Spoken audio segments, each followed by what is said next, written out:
Okay, we have people coming right in. Good Well, morning out there. good morning, everyone. We're getting people flying in. This is Flying In Wednesday morning. Welcome, everybody. Oh, I'm seeing a couple familiar names here. One person's in there twice. How can one person be in two places at the same time, That's Natalie? right. And he has a wonderful name. Whoever that is has I wonder who that is. a wonderful name. And don't worry, we can't, no one else can see you, so you don't have to worry about your witness protection program.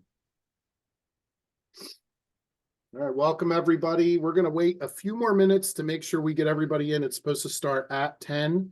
It is 9:58. We'd like to try to be punctual on this, so we'll do the best we can. But welcome while you're here. I look like I'm gazing at stars when I do this, but really I have another screen up and I can see who's coming in and I can see your questions. And then my PowerPoint, and then I'll try to look here and I look at myself, which is really weird.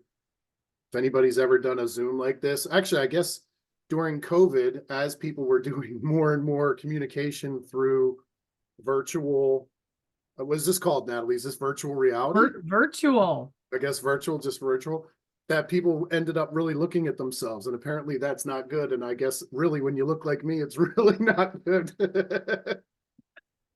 It's a distraction. It's a distraction. Yes. All right. We still got a few people coming in. Welcome, everyone.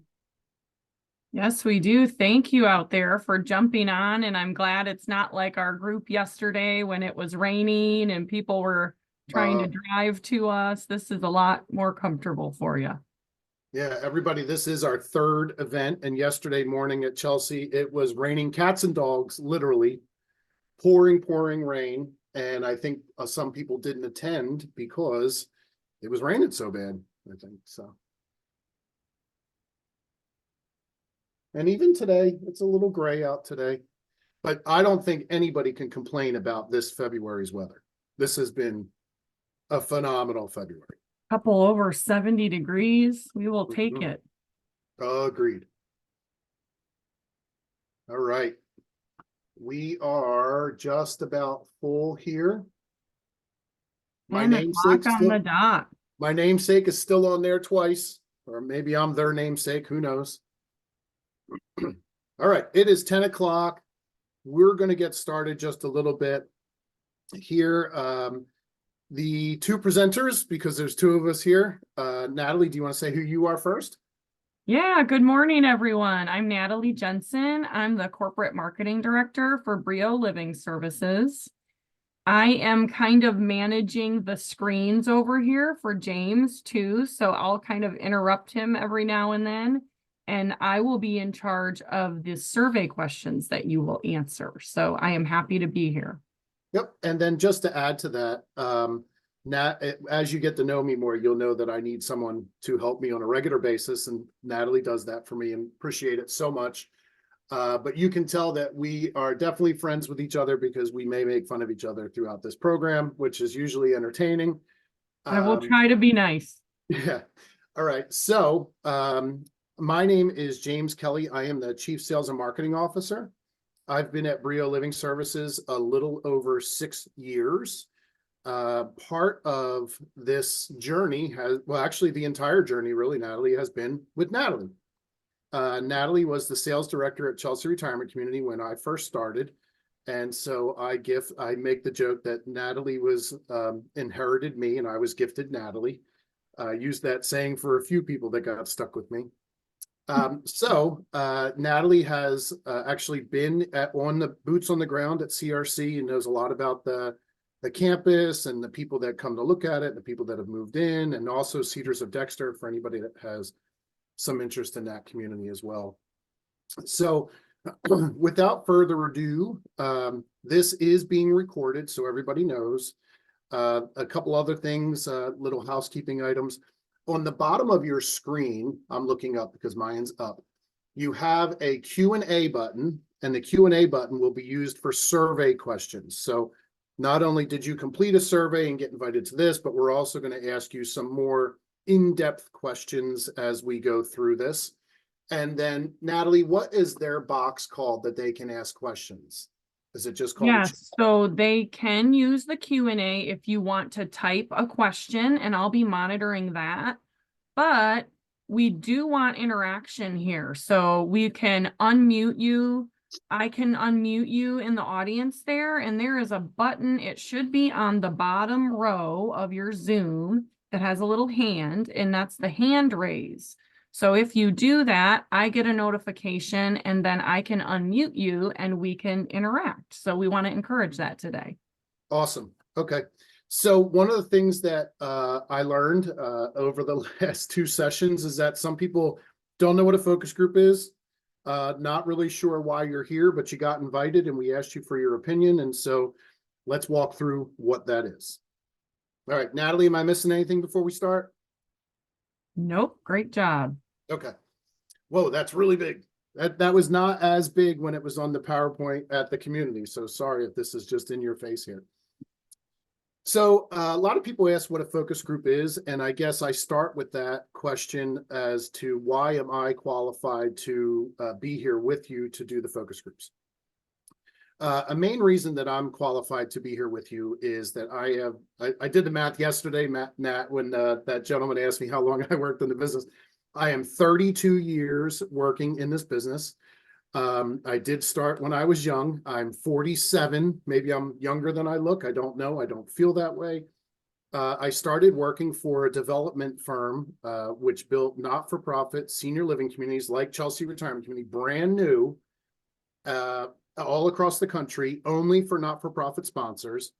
And so I learned a lot about how to determine whether or not there is a retirement community need, is there not one, how to read market studies, how to get an understanding for what people want. And then I worked for ad agencies for a few years, like 15 years. And so we did more market research there and that kind of thing. And so what this meeting really is about market research. This meeting is about understanding what is the future of Chelsea Retirement Community and understanding what you may want in that future. So if anybody thinks that we could build a new building or do renovations or whatever it is and say, James and Natalie, what do you two want? What we're going to want and what you're going to want are two very, very different things. So we want to be clear that this is very important to have your feedback.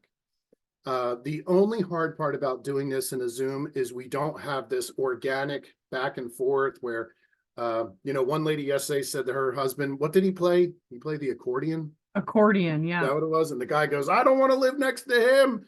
And the other guy in the back goes, well, I raise you I don't even remember what it was. Was it an organ or a bagpipe or something? It's just bagpipe, yes. Bagpipe.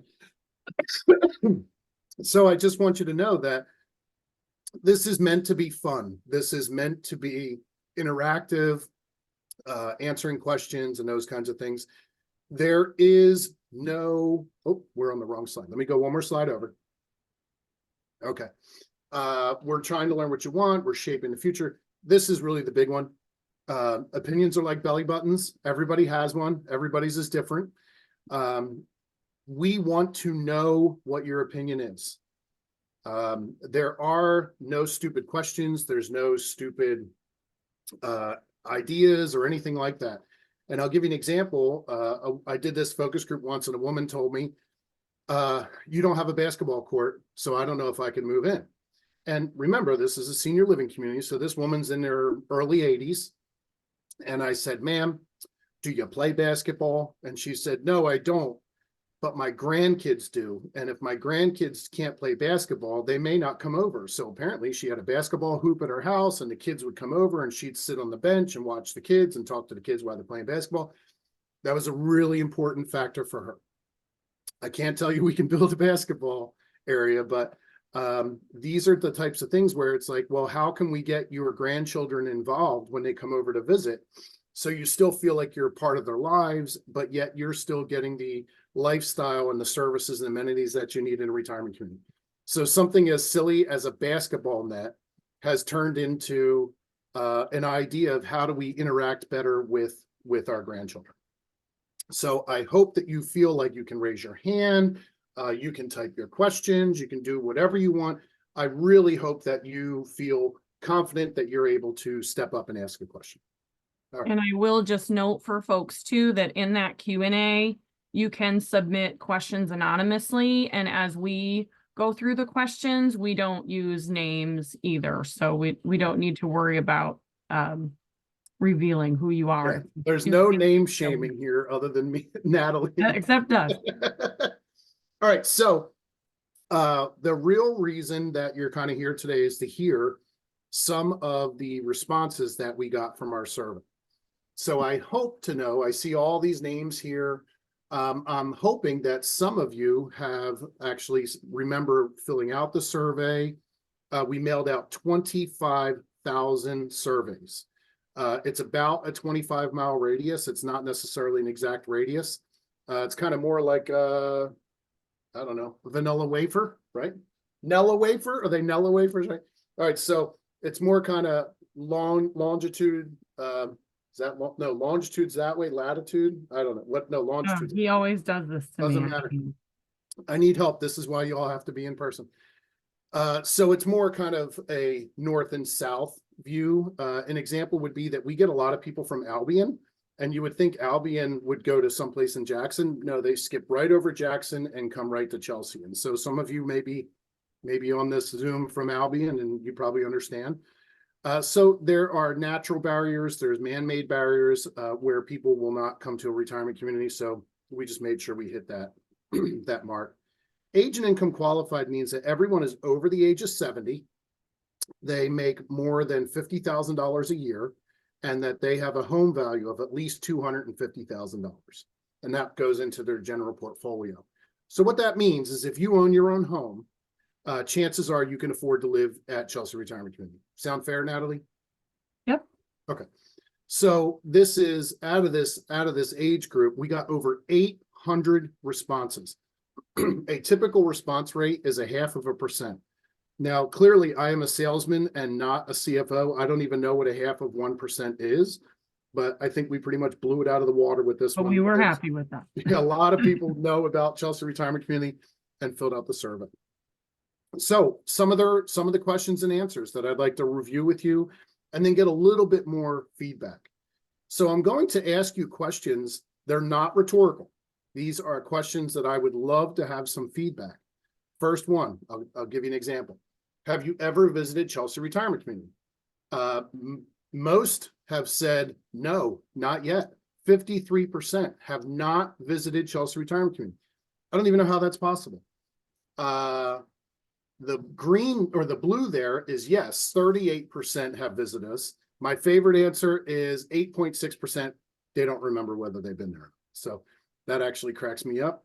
We do hear stories though. Well, I may have been there when my grandmother was there in 1945, which we do get some of those answers. We started in 1906. So we do get some of those answers. So a question may be here is, do you feel like most people know who Chelsea Retirement Community is or not? And when we ask some of these questions, feel free to put those in the chat. Another question coming through. Is Chelsea an ideal location for you? 44% of you said somewhat. Now, we understand that Chelsea Retirement Community is a little bit more rural. We are not in Ann Arbor. We are not in Jackson. But Chelsea is a really, really cute area, has a great downtown. There's lots of amenities. There's a big hospital. There's not a whole lot of reason to leave Chelsea except for maybe some larger shopping. But 40% of the people said that, yes, it's an ideal location. 9% said no. So that's a very small percentage. It's only 10%. And then another 5.4% said they're not familiar with Chelsea. So it feels like people kind of know what Chelsea is. I think a number of people like it. Some people say somewhat. I'd probably cut that in half and say, yeah, I think it's probably maybe it's too far from your church or too far from your current doctors or things like that. But we can work on those things. And a lot of times people change from their general practitioner to a geriatric physician and some of those kinds of things. So that changes the game for people. So now we're going to start getting into some of the good questions here. We asked the question in the survey, how often do you dine out at restaurants? And we asked this question pre-COVID because with COVID, everything's changed. Some people don't go out at all anymore. Some people, we met somebody yesterday, Natalie, that they said all they do is takeout. They still don't enjoy sitting at a restaurant. They're still a little nervous about COVID being an issue. Totally understand. We asked this question because obviously in retirement communities, we want to serve people. And part of that service is dining. And so we want to make sure that we're hitting the nail on the head on that one. So the green there is the largest portion. That is 1 time a week. And I think that's probably about normal. Most people say, you know what, I don't mind cooking, but 1 time a week, it'd be nice just to get out, spend the day out, and maybe get some dinner or some lunch or whatever it may be. Right behind that is 1 time a month, which seems a little skinny. I would think that's probably a tough one. But then right behind that is 19% says rarely. And then we also have another big group, though, that says that they go out more than 3 times a week, which is only 4%, but the 2 to 3 times a week is 17.7%. So really an interesting mix of 1 time a month, 2 to 3 times a week, rarely, but a nice mix there. Does everyone feel like this is indicative of your opinion? You can put that in the chat of like, yes, I agree with that. No, I don't agree with that. Those kinds of things. And in our 2 previous in-person focus groups, it seemed like that was pretty on point with where those attendees were. The majority were saying about once a week. Yep. You know what I just realized, Natalie? I have you halfway up on my screen and people may have been seeing you and not the circle. So I think it rotates with who's talking depending on their view. Oh, okay. Well, I had you drug up there so I could see you. So sorry, everybody, if I was blocking some of the screen. Okay. Okay. So when we asked what atmosphere is most appealing at mealtime, this was something I was not expecting. It is 85% of you said casual dining. Casual dining. I can tell you 30 years ago, it was formal dining. And formal dining 30 years ago was, as it is today, linen tablecloths, linen napkins, waiter, waitress service, chef-run kitchen. We have that at CRC. We actually have technically three dining venues for independent living. We have a bakery, we have a bistro, which is this casual dining, and we also have the formal dining. And what's really funny too, I would say up until probably maybe 10 years ago, folks would ask me, do I have to wear a jacket in the dining room? And that just kind of started going away as the silent generation came in and the World War II generation started to fade out. But that was also really common, is having to wear a jacket. We also get a lot of questions nowadays. Natalie, I think, will confirm this, is do I have to put pants on? People want to wear shorts. They want to wear shorts in the summer and they want to be comfortable, and casual dining allows that. So do you all feel like casual dining is the big choice for you? Is that something that you feel like is definitely something that you'd be looking for in a retirement community? Again, feel free to throw some questions up there. Okay. Oh, we got a good one here. We have a hand raise. Are you ready, James? Oh, yep, I'm ready. Okay, we are going to hear from someone from the audience. Okay. And I believe they You need have to to unmute them. I believe she needs to unmute themselves. Okay. All right. Hey, there you are. Hi. Hi, is that me? Good Hi there. morning. Yeah. The question was, do we prefer casual or formal? Yes, ma'am. Definitely casual. Great. That's my vote. That's awesome. Okay. Thank you. We also got we received an anonymous attendee said, yes, I rarely eat out. So that's also very interesting. Okay. And we're soon coming to our questions that will display on your screen. Is there one more before that, James? There's one more before that. And thank you, Nancy. You're welcome. All right, we'll move on to the next slide here. Boy, I feel like I'm in air traffic control here. I've got different feel like things I'm on a going on. I talk got to click show. here.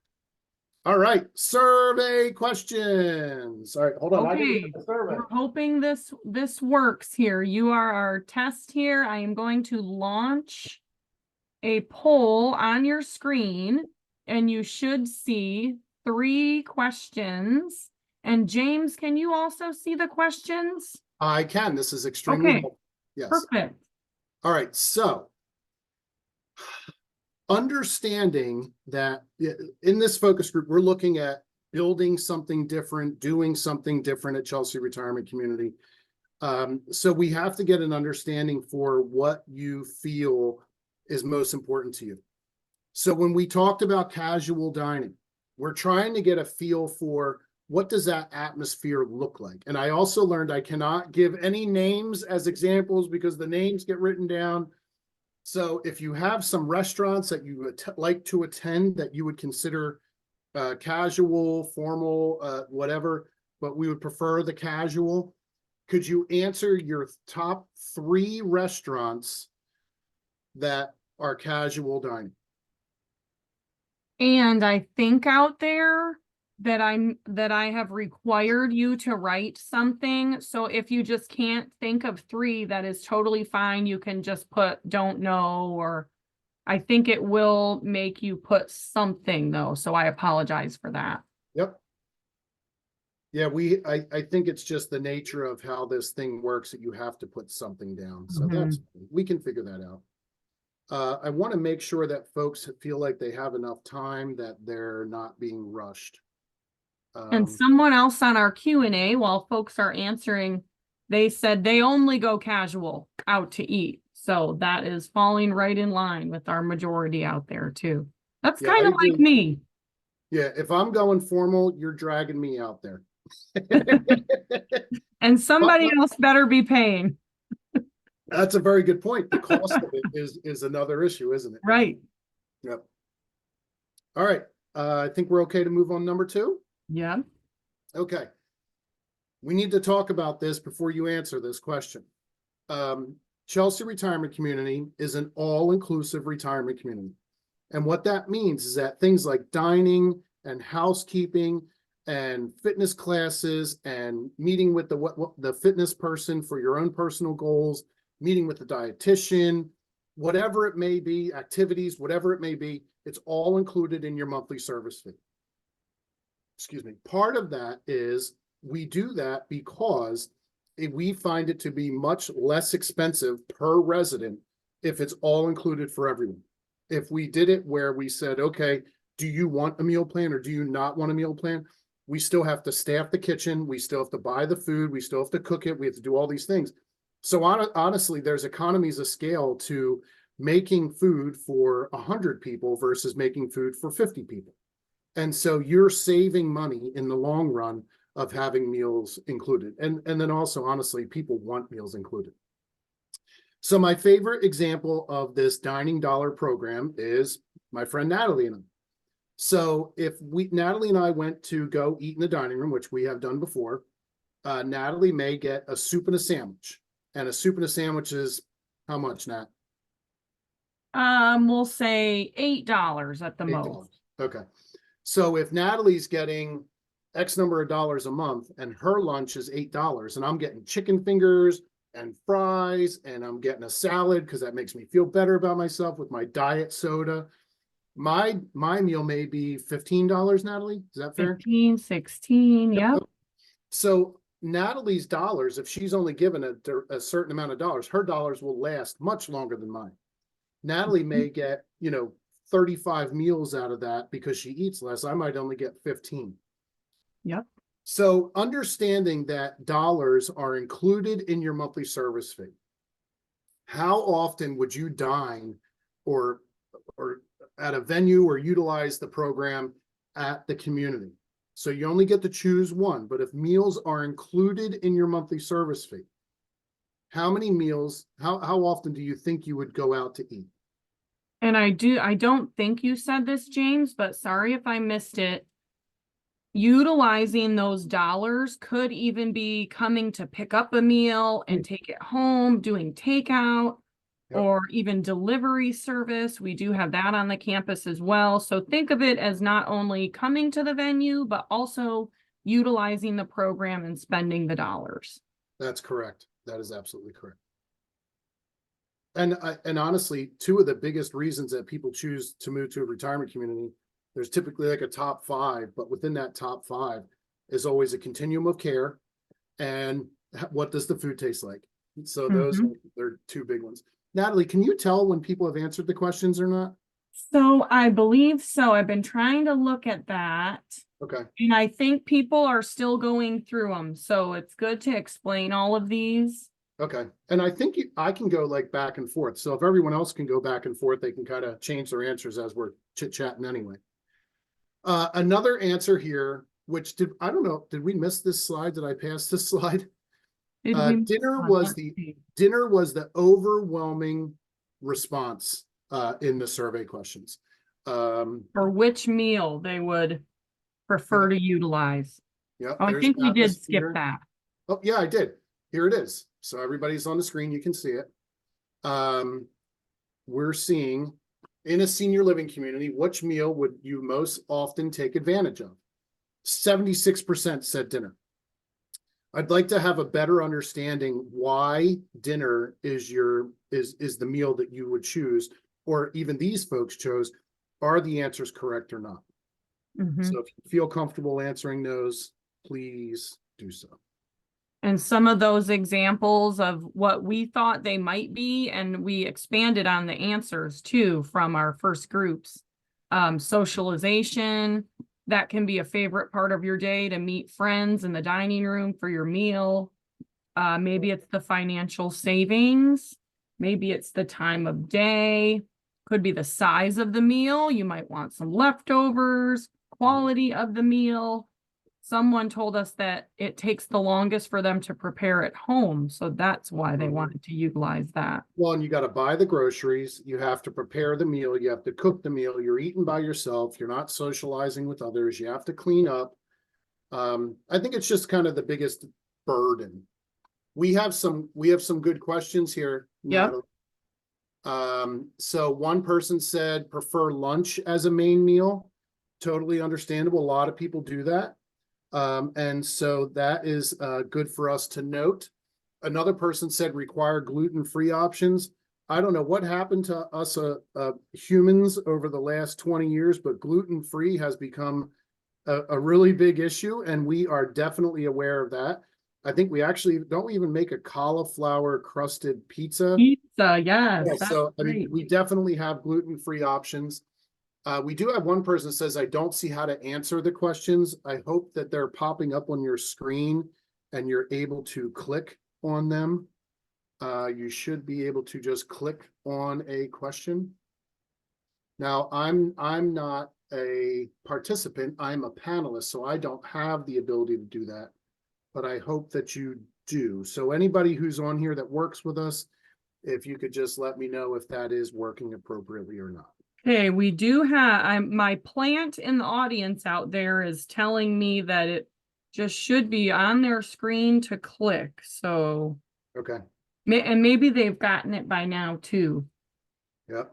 And I did want to maybe expand on someone in the Q&A there that said they prefer lunch as their larger meal.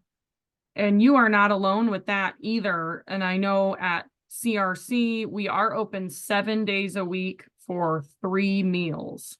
So whatever you prefer out there and with your big meal, you can certainly get something for what works for you. Correct. All right, think we're okay to move on that? And I think if they're also looking at the Q&A, as I respond to the questions too, I believe they display out there for you so you can see those answers as well. We do try to answer them live. Oh, that's great. Okay. Oh, low sodium meals. Yes, we absolutely have those. Considering that I'm a fairly younger man and I'm on 3 blood pressure medicines, I am fully aware of low sodium meals. Oh, we got a question here. Please give me an example of casual dining. Is it McDonald's or more like Max in Saline, or Carlisle in Ann Arbor? Since you Good said those, question. I will say them because then I'm not feeding you answers. Carlisle is a really good one because that's kind of between, I would say, formal and casual. Knights is probably a little bit more formal, where that's a little more casual. Some people have said they like the Conies. Somebody Mhm. likes to go to Uptown Coney. Some people like Knights. Some people like Applebee's. Tompkins Pizza, that was another one we've That was. heard. So things like that. If you're talking of McDonald's, if we were looking at the categories we were using, we would call a McDonald's, or, you know, we refer to that as fast casual, I believe. Yep. Yeah, that would be like a fast casual, which, So Like- casual, you go in, you sit down, you're waited on. I think that's a good way to think of it too. yep, agreed. All right, so we'll go here. Yep, up one. There we go. Back up. We have, Yep, fast Great casual was only 3.21%. And to me, fast casual is the McDonald's, the Kentucky Fried Chicken. Natalie and I love Arby's. every once in a while. Make jokes about that regularly. All right, so I think we're done that section of questions. We're going to move on a little bit here. Okay, I'm going to end the poll out there.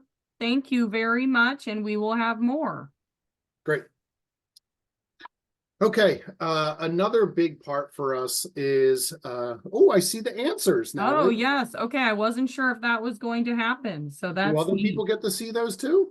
I believe so. Oh, that's Yes, awesome. I am sharing that.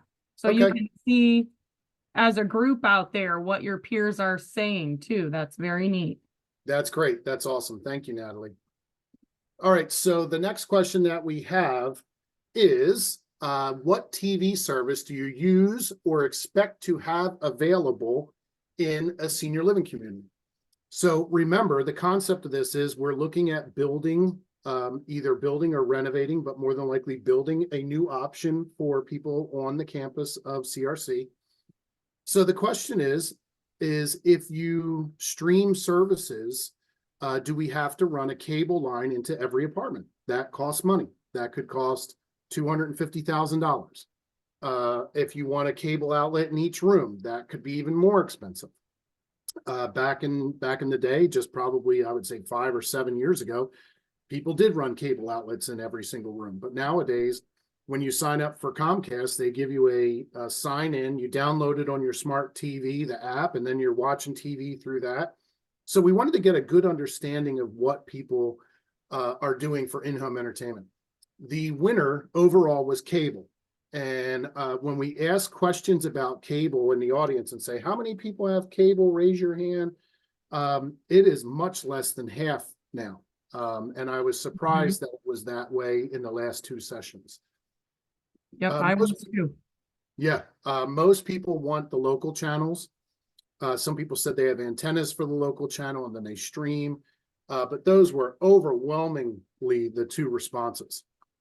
And so that's a really big point for us to have to understand. Premium channels, interestingly enough, I think have kind of gone by the wayside a little bit with being able to stream. And some people will say, well, I do both. I have my cable and I stream, but I probably stream a little bit more now. Another question, which is really interesting to me, is 299 people said that they use a DVR. And in both sessions, when we asked if anyone uses a DVR, no one raised their hand. Yep. So I find that DVR question very interesting. All right, so we're going to move on. There will be a question after this. Don't worry. Mhm. 2 more coming. Ah, I missed it. Oh, no, that's the only question. Okay. All right, well, we're ready to launch. I'm trying to work Launch all a these poll out screens there. here. All right, we're going to launch a poll.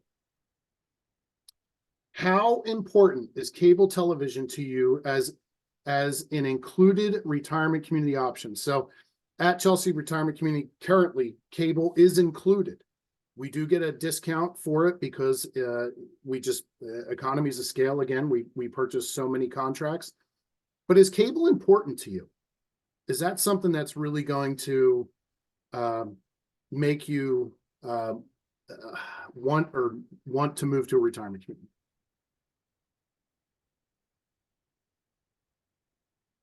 Okay, And I think that's a fairly simplistic question and answer, so we're going to keep moving from there. So let's see. The next question is, do you utilize streaming services at your home for entertainment? That's Netflix, Hulu, etc. Do you or do you not use those services? Again, very important. We're going to get to technology in a minute. And one of our plants is our chief information technology, right, officer? And Oh, so that's right. he's hanging out here listening to what y'all are saying too, which is really pretty cool. See the results. All right, Natalie, can we close that up? Yes, thank you, everyone. We'll display these for you real quick again. Can just get a quick view of that. All right, Thank you all for your answers out there. Cable is very important, I saw. And then also what I saw is streaming is an overwhelming yes. Lots of streamers. Yep. I think, you're starting to see the tipping point there of people streaming, moving over, or cable moving over to streaming and Yep. that kind of thing. So, all right, great. We're going to keep moving. We did here. have a comment. Oh, Cable is important. now. Don't use streaming. Not too familiar with that yet. So that's really good to know. Yeah, that's a really good point. We appreciate that comment. Because if you still want cable, there's ways to get cable, like I said, through a little bit of a different version than how you have it now with a cable box. So that's interesting. Okay, now this question is very, very interesting to me as well. And the question is, what smart home technology would you like to have in your senior living community? Overwhelming response was 526 people said they want a front door visitor interface. Now, I realize you don't live in a retirement community, and so you may be struggling to say, well, what would I want in a retirement community? Front door visitor cameras are pretty popular right now. What I envision, and maybe they will have heard the term the Ring doorbell. That's correct. one that's popular, and you just have a view of your front door, can see if someone's making a delivery, something like that. That's absolutely correct. And somebody was teasing yesterday, yep, our son has us all technologied up and we don't even know how to work half of it, which is hilarious. I think a lot of people have to have an understanding of what it means to live at a retirement community and how do you want to live. So at Chelsea Retirement Community, the main building, there is a front desk person that works there as your concierge from, I think, about 9 to 5, something like that, to help you with different scheduling things that you may need. When building a new community or building a new building, there may not be a front desk person. And so it may be important for you to have some type of call box where they can call you from the box in the front. You can answer on your phone and decide whether or not you want to let them in or what to do with that package or whatever it may be. So those things I see as becoming more and more important. The next one behind that, which is an interesting one, is 304 people said they want keyless entry into their home. One thing I can tell you is that we have learned and done some research that hotel keys don't work well. They're made to be temporary. But there are things like key fobs that you would touch up to the door and would unlock the door. We got a couple people the other day saying that they would like to have a number pad. This, again, is something that's very important because if you want these things, they have to be run by electronics. And the electronics have to be powered. And that's either by a battery or we'd have to run low voltage power to the door, which also can be very expensive. So we want to make sure that we're meeting your needs, but yet also not creating some expense that people don't care about. So I thought this was an interesting question here. And then we're going to talk about this motion sensor lighting, thermostat. I almost said thermometer, thermostat, those types of things too. We're going to talk about that in a minute. All right, here we go. All right. Oh, did I miss one, Nat? I don't think so. Oh, we're good. Okay. Sorry, everybody. Again, apologize. This is hard for us to do this by Zoom. So another question. This was a really cool one for us. I didn't expect this. Would you wear a community supplied watch or other wearable that would let the senior community know that you are safe or provide daily vital information? Most people say, I'm very happy to wear a pendant or a bracelet if I need help, which we have now, which will call a third party. It calls 911 if you've had an accident or whatever it may be, a fall, not feeling well, whatever. But this one is saying to provide vitals. And so this is to say kind of like I would call that a well check. Mhm. Yeah, how's the heart rate that day? How are you feeling that day? Maybe you could check your blood pressure. I have no idea if that's a thing or not yet. But 75% of this group said yes. I found that extremely interesting. Yeah. And I think maybe to put it in perspective too, is, as technology evolves for all of us, there are those kinds of capabilities with the watch. Mhm. Whereas right now, we have maintenance folks that go through the building in the middle of the night and flip a tab on the door.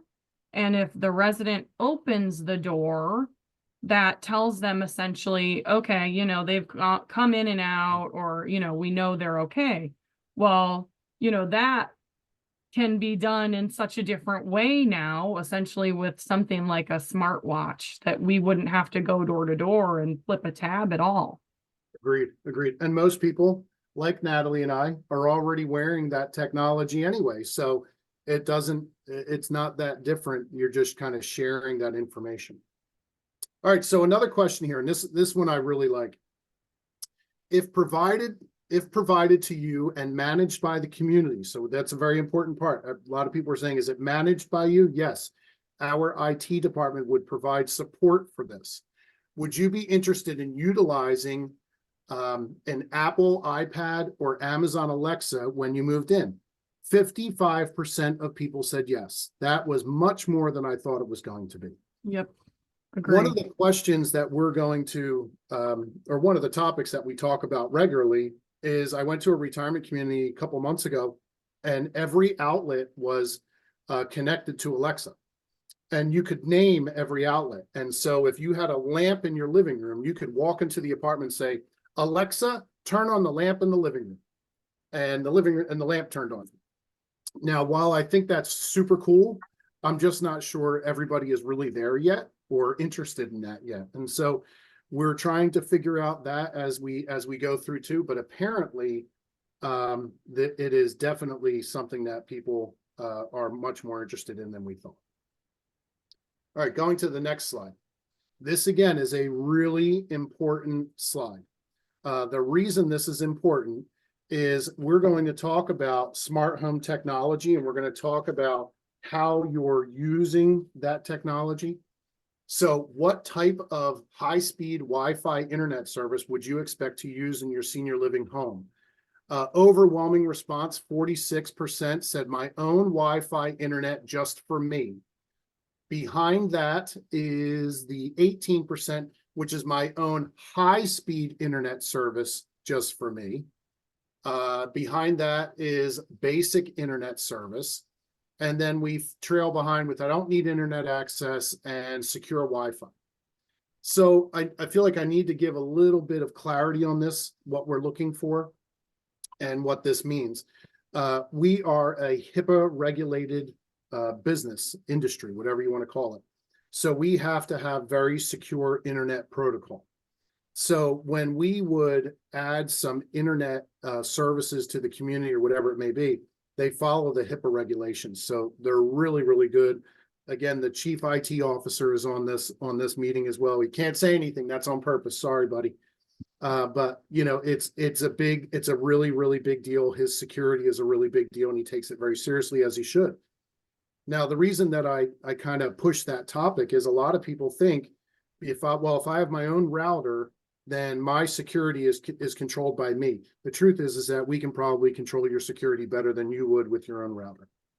The other part of this is currently, if we have basic cable and we have basic internet throughout the building, the internet is Wi-Fi.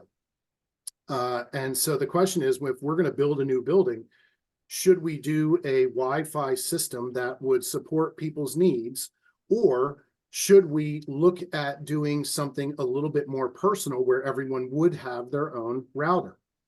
High-speed internet, what does that mean? Some people say, what does that mean? And I say, well, if you go onto a website on your computer and it takes a second to load, then that might be a little bit slower of an internet connection. If it goes through real quick, that's probably a faster internet connection.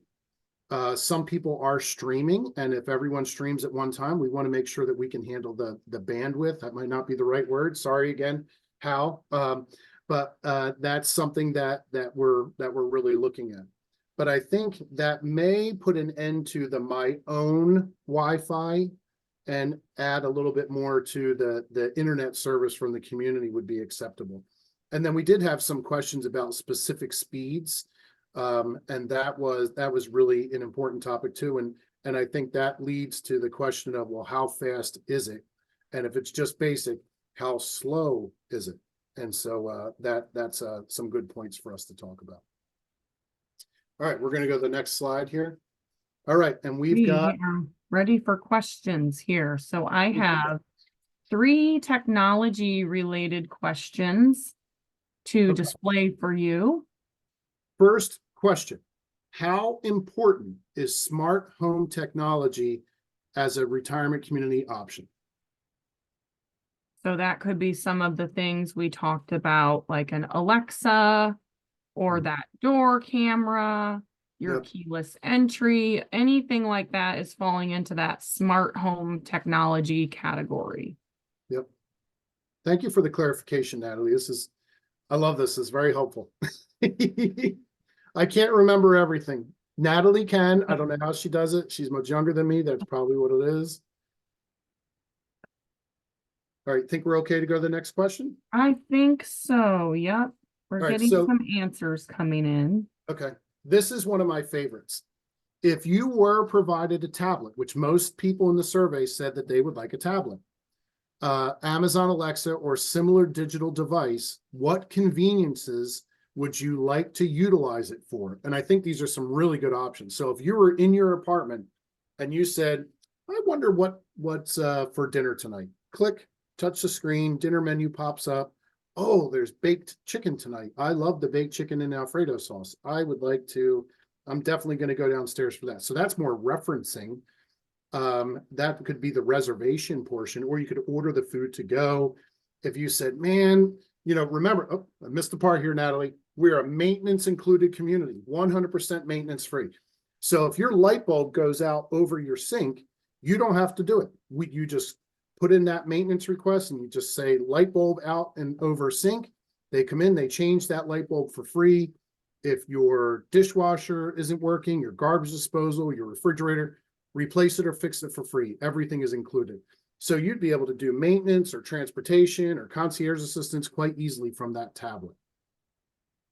So somebody brought up a good point. I have a flaw in my question here. Uh-oh.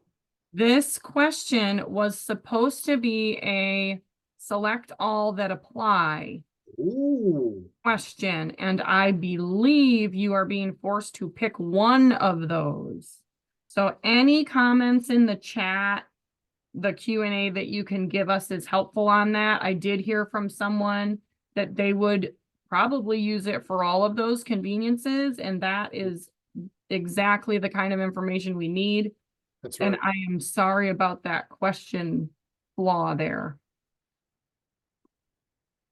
Okay.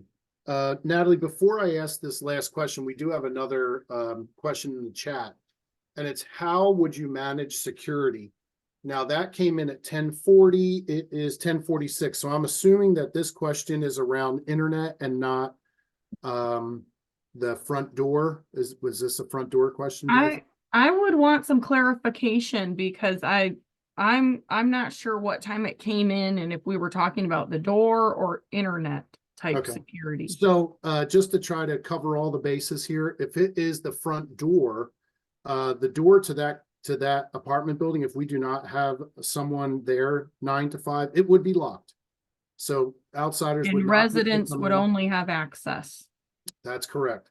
And so if you did have a family member that came, that's where that voice box or the little screen or whatever it may be coming to your phone or coming to your Amazon Alexa, even at talking about this, that's what that security would be. Security for the internet, again, that's how our chief IT officer is all over security, making sure that that we don't get hacked or people don't have access to our information or whatever. Security question answered. Yay! Answer. All right. Super, All right. super. Question number 3 on technology. If we provide a good, safe internet connection, is that acceptable solution to your high-speed internet needs? And again, I think that's pretty self-explanatory. That might go fairly quickly as well. Mm-hmm. And thank you. In our Q&A, again, we did have someone say they would potentially use that tablet for all of those examples that we had up there.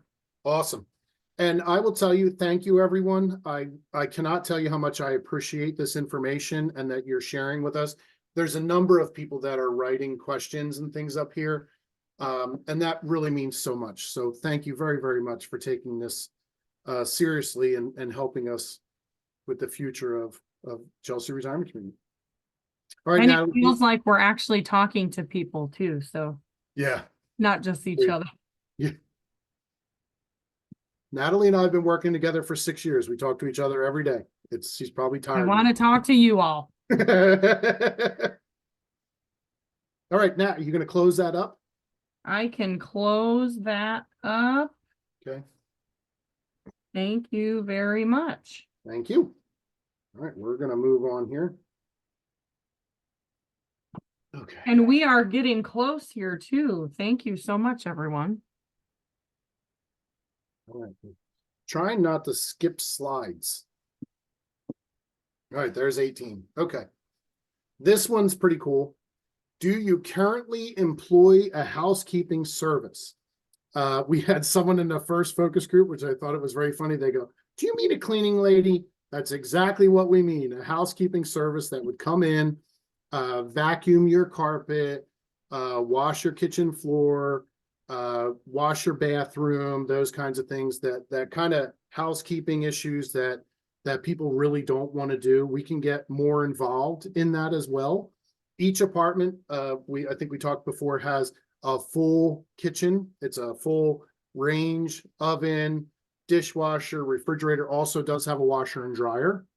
Mm-hmm. But one of the things that I would like to really see, Natalie, is when the housekeeper comes in, they could take the sheets off the bed and they could put the sheets in the washing machine and then go and clean the apartment. They could move them to the dryer, and they could also take your second set of sheets and they could make your bed for you. So you don't ever have to make your bed. I don't know who actually likes putting those sheets on the bed.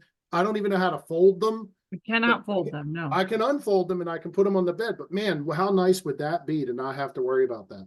Mhm. So what's interesting here is most people have said no, but I also think that when you're bringing housekeeping into your home, how are they vetted? How do you know that they're safe? How do you know that you're not getting ripped off? How do you know they're not stealing? All these factors come into play when you're letting someone in your house. We have this, I think every American has that same mentality. So as we go to the next question, the housekeeping services, I don't know if many of you know this, as a not-for-profit organization, no one can work at our organization if they've ever been convicted of a felony.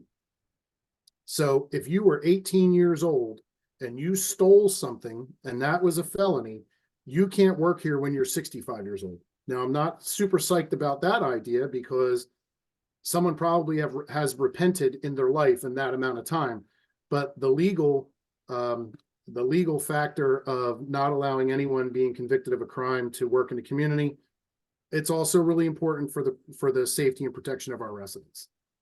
Mhm. So if we're back to the all-inclusive plan, if housekeeping is included in your monthly service fee, would you use a housekeeping service in a senior living community?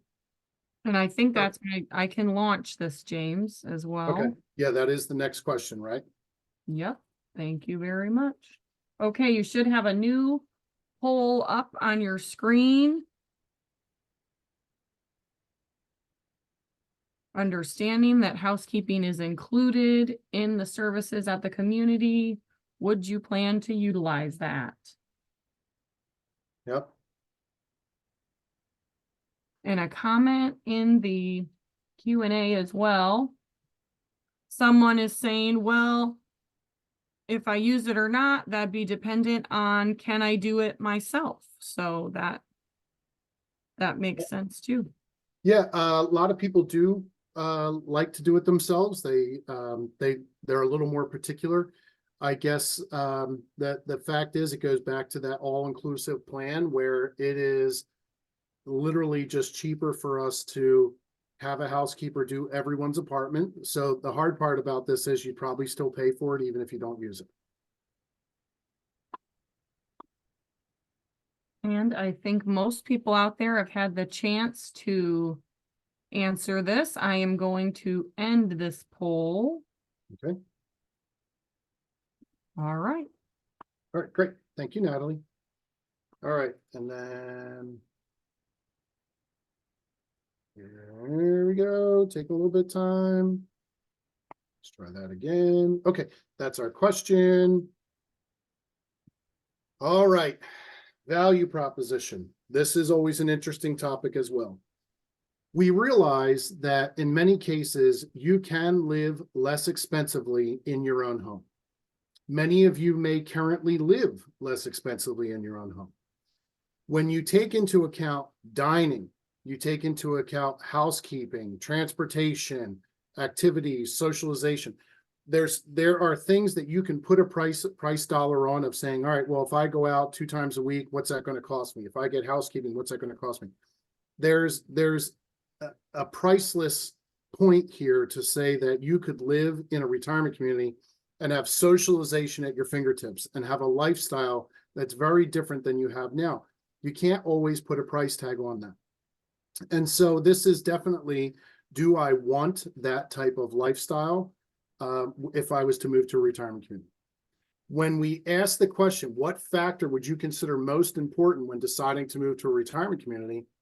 Affordability overall, and that is living at the lowest price possible, which is the dark blue. And then affordability was receiving do you remember what that one is, Nat? Receiving a package of services that feel worthwhile, something Great, to okay. that. So those two answers are quite a bit different. Very different. Affordable, but getting services that I want. The other answers are probably a little bit smaller, except for access to all levels of long-term care. I can tell you that not many people choose to live in a retirement community. We talked about 25,000 surveys went out. Out of that, Chelsea Retirement Community and any other retirement option for those folks capture about 4 to 6% of those people, which means that 94 to 96% of the people decide to stay home. They do not choose to move to a retirement community.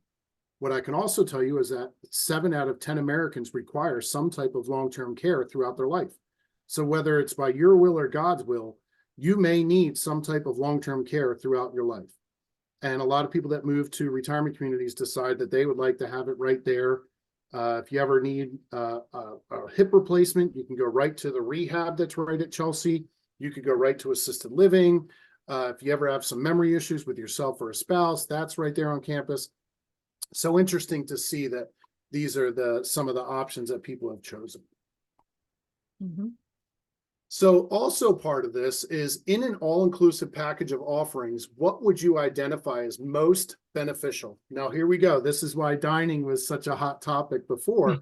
523 people said dining. Dining is more important than utilities, more important than housekeeping and maintenance, more important than wellness or social lectures, whatever it may be. Dining is the overwhelming. We hear you. I can tell you, Chelsea Retirement Community already has a phenomenal dining program. It's a chef-run kitchen. We will not disappoint with more or different dining venues, but it is nice to know we're going in the right direction. Mm-hmm. Utilities are included at Chelsea Retirement Community. Taxes are included. You get 1 bill a month. You don't have to worry about other bills if you don't want to. So that's 1 bill a month. Housekeeping and maintenance, again, pretty big. And I think, you know, the maintenance portion of never having to worry about changing light bulbs, or if your toilet clogs or you have a leak or whatever it is, you have. And even those routine maintenance things too, James, you know, a filter. I totally forget about that. It's on a schedule and you don't have to think about it again. That's exactly why I need some help changing filters in the heater. Yes. They need to be changed more than twice a year, but that is kind of at least a reminder to change from heating to air conditioning. Another really cool one here, though, Natalie, that I find interesting is, we are the fourth largest not-for-profit senior living. No, we're the second largest not-for-profit senior living provider in the state of Michigan. We have retirement communities and business lines across all of southern Michigan, all the way over to Grand Rapids, Holland, Muskegon, west side of the state. Covered parking, garage parking, extremely important. They get a lot more snow than we do on the east side. But I was surprised to see that garage parking was so high on this one. And also in our focus groups, when we met with the other two groups before today, also a very high want. Yes. And Yep. so- Almost everybody raised their hand on that. Again, we are listening, we are hearing that, and we're already making some plans for that with a possible expansion here. All right, this again is one of those questions where there is no right or wrong answer. It's kind of how would you choose to use common space? Common space is a separate place outside of your apartment. It is libraries, it is card and game rooms, it's movie theaters, whatever it may be. How do you envision yourself using those spaces? Number one, cards and games. I am not a Michigander by history. I am living here now, but euchre is really strange, but people love it. My grandmother played canasta. I heard that's coming back. So cards and games are big. We've got movie nights, expert lectures and presentations. And that is actually really interesting too, because continuing education as time goes on is becoming more and more important for folks as well. And we're listening to that as well. Hanging out with friends, a space to be able to hang out with friends. That leads right into my favorite, which is happy hours, 194. Gathering with family is another big one. Book clubs, hobby groups, arts and crafts. We're listening. If you think of anything that is not on here or something that you find a little bit more powerful to you, let us know. We'd love to hear it. But I think we're on the right track there. Yeah, and I think I always like when we say that these spaces, people think of them as an extension of their home. So there could be planned events going on in these spaces, or it's just there for you to use. If nothing's going on, that's an extension of your home and you can use it for gathering with family or whatever that looks like for you. That's exactly right. Okay, so we're going to go to the next slide here. Okay, next slide is which living accommodation would you prefer? So remember, we sent this out to age, income, and asset qualified leads. We purchased that mailing list. It's not exact. It is a mix of art and science, which is always a bit of a joke. 301 people said a 1-bedroom with den.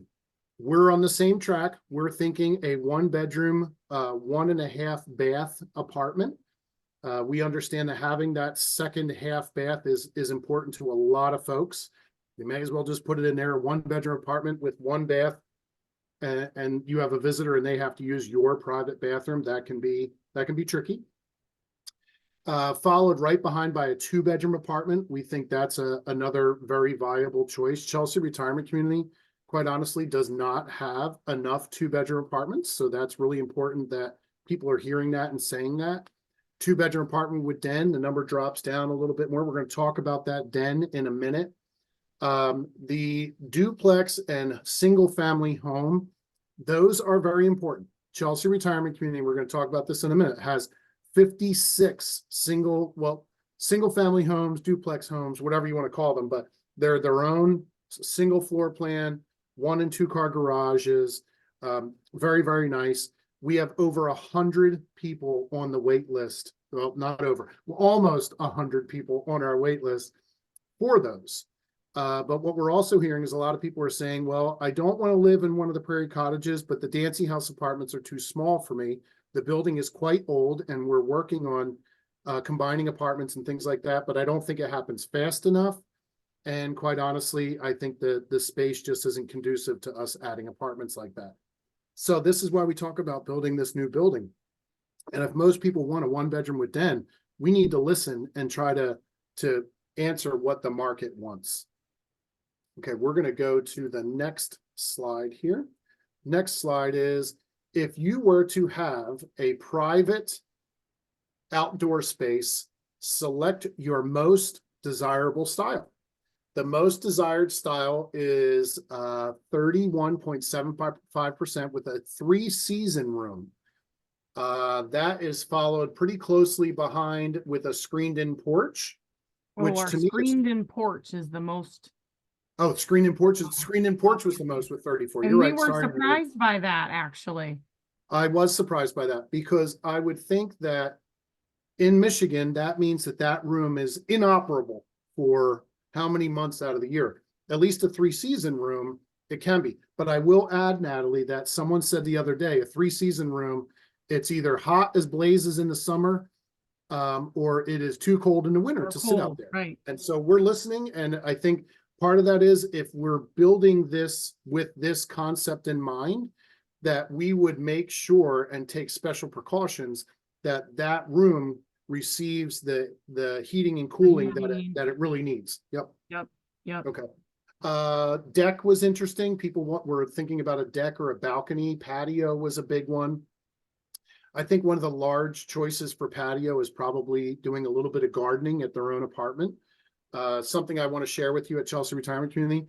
It is maybe because we're more of a rural community, but we do have chickens. We have raised garden planters. We have flower gardens, cutting gardens. We have We the do beehive. we have a beehive, and someone said, "Why do you have a beehive? People are going to get stung." No, it's over to the side a little bit. But someone that works with us is a beekeeper and can talk to you about how to keep bees, and we do get honey from those bees. Flowers. Yep, and for the flowers. So really, really a cool thing. But you don't have to touch the bees if you don't want. Personally, I'm afraid of bees. But that's okay. They do a lot of good things. I just don't have to go near them. All right, we're going to go to the next slide. If you were able to have an additional room, like a den or a second bedroom, how do you envision using that space? The largest answer for this one was the guest space. 32.5% said guest space. Right behind that, which is not uncommon, is home office. 27.25 said that they would like a home office. When we talk about additional storage, that's a little bit smaller. Hobbies a little bit smaller, but not much. And then a den is another one. Some people like to have their TV in a different area, or the TV's in their main living room, but the den is where they read. This again is really important because if someone wants a 1-bedroom with den or a 2-bedroom, some people say, oh, well, they're basically the same thing. They kind of are, but they're kind of not. A 1-bedroom with den is a 1-bedroom, 1.5 bath apartment. A 2-bedroom would be a 2-bedroom, 2 full bath apartment. And also, because it's a second bedroom and not a den, that room would be larger. If you're just going to have an office or a den, that does not need to be a very large room. But if it's a second bedroom, it needs to be larger. And so we're listening. The other part of this is we do have guest apartments on our campus. They're comparable to a local hotel room cost. You can stay right in the Dancy house and walk downstairs and grab something to eat, just like a resident does.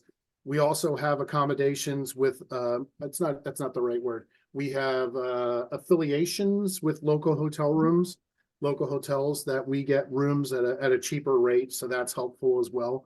I think the one hotel around the corner we get for like $89. There's also another one in Dexter that we get for $99.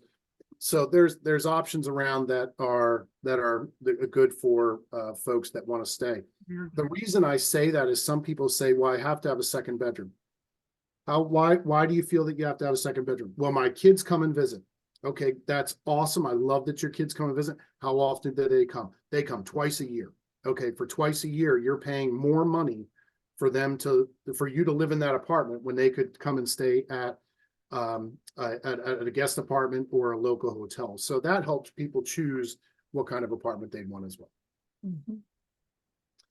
Okay, so Chelsea Retirement Community currently has over 100 independent living apartments, 56 independent living cottages. They're fairly new. They've only been built in the last 5 or 6 years.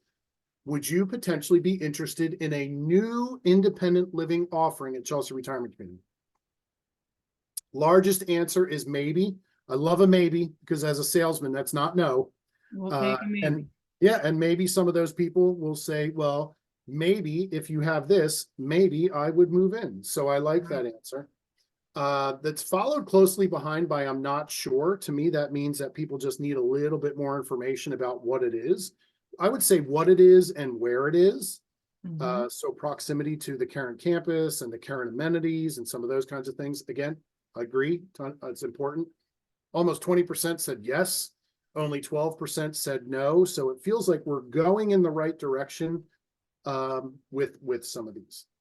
Okay, so Natalie, I'm going to put up the next slide here, but I'm going to ask you to not put up the survey for a quick minute, if that's okay. Okay. Yep. Okay. Oh, here we go. Here comes the meat and potatoes of Best for last. the whole thing. We are absolutely looking at trying to build something else at Chelsea Retirement Community.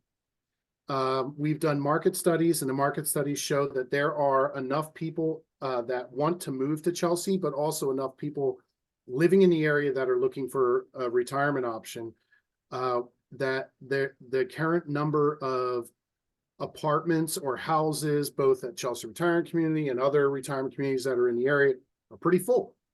And so we're sitting here saying, well, we have the opportunity to build something and make Chelsea Retirement Community even stronger into the future, financially, socially, and a place that people want to move to. It's very different.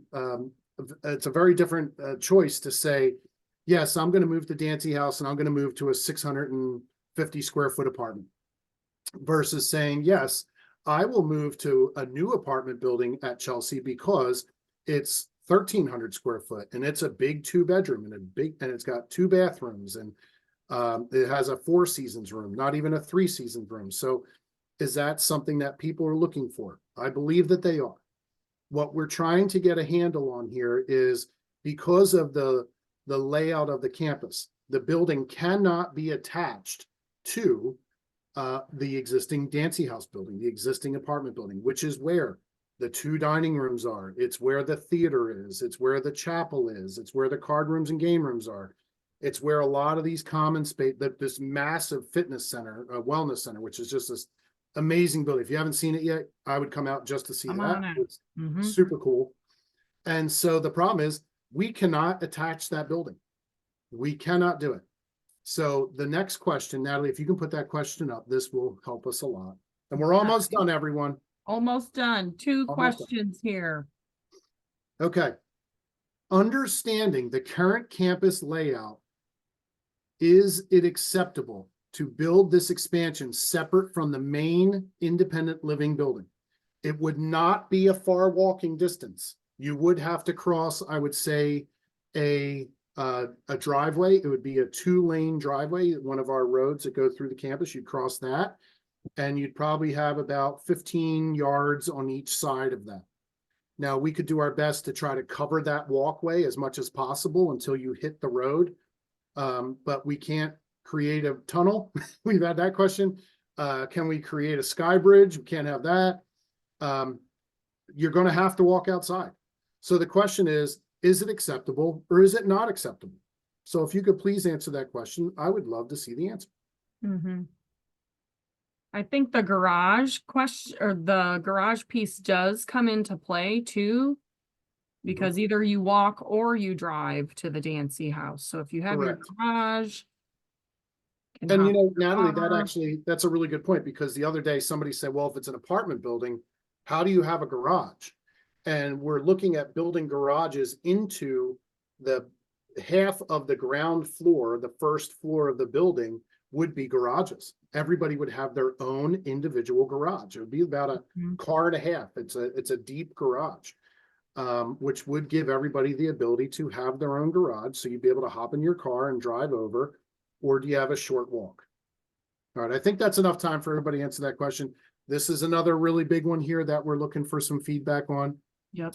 If you prefer to have the amenities within the same building, what amenities would that entail? Meaning, okay, the building cannot be attached. And you say to me, James, I will not move there unless they have, I'll give you an example, dining that I don't have to put my jacket on for.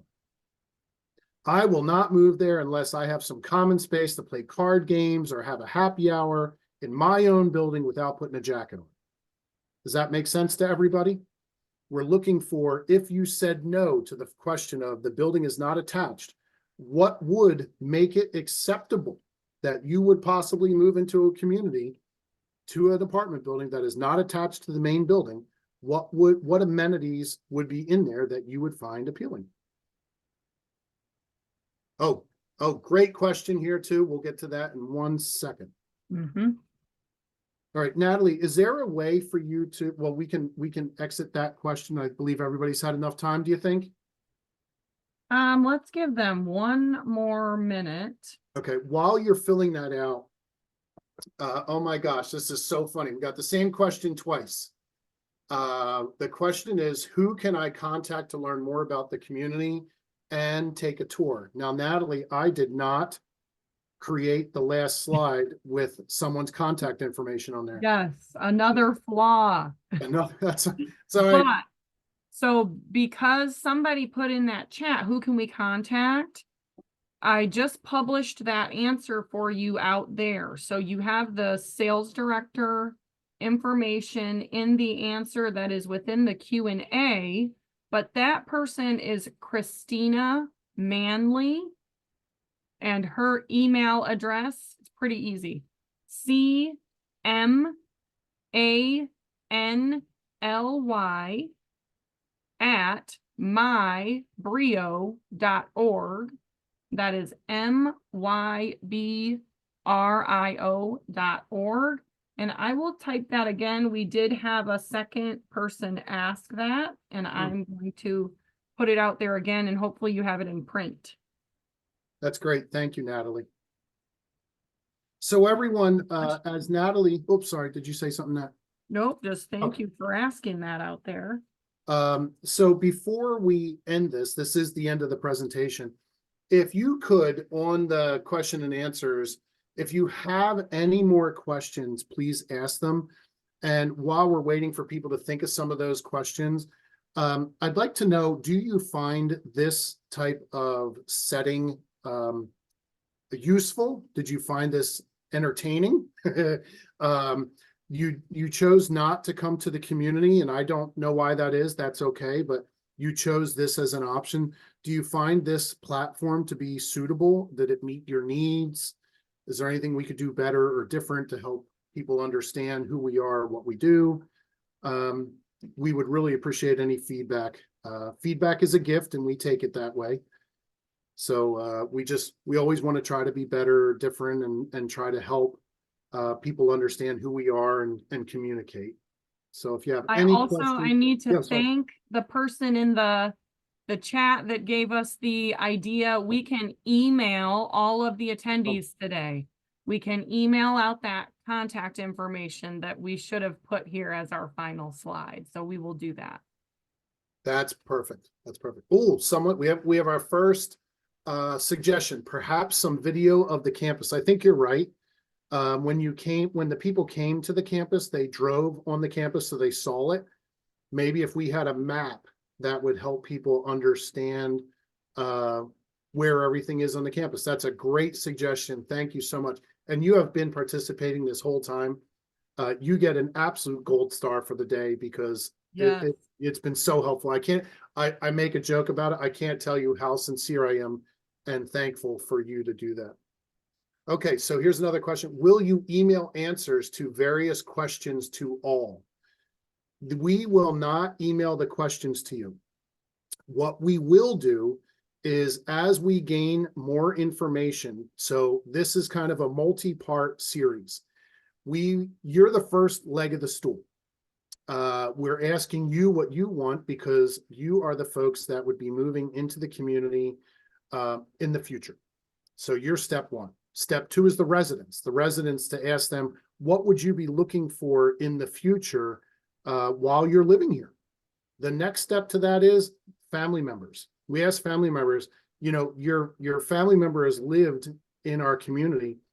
Is there anything that would make that more palatable, that you would like more as an adult child or a friend when you're coming to visit, those types of things? So once we get all that information, you will be invited to come out again to more than likely view some floor plans, view a building layout. You'd be able to see where that building would be on the campus, all those types of things. But because you did do this with us, you will be one of the first people notified about something happening moving forward.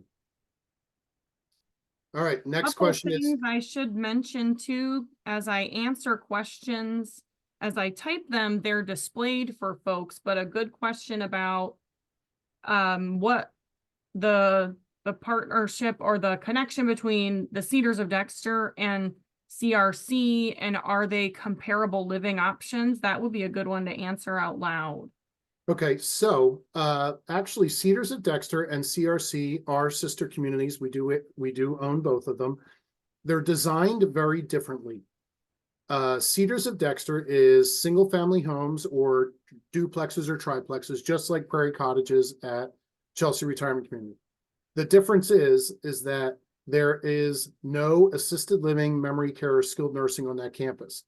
There is a community center, a beautiful building with a swimming pool, a hot tub, a sauna, a fitness center, a movie theater, card room and game room, a large dining room with a chef-run kitchen.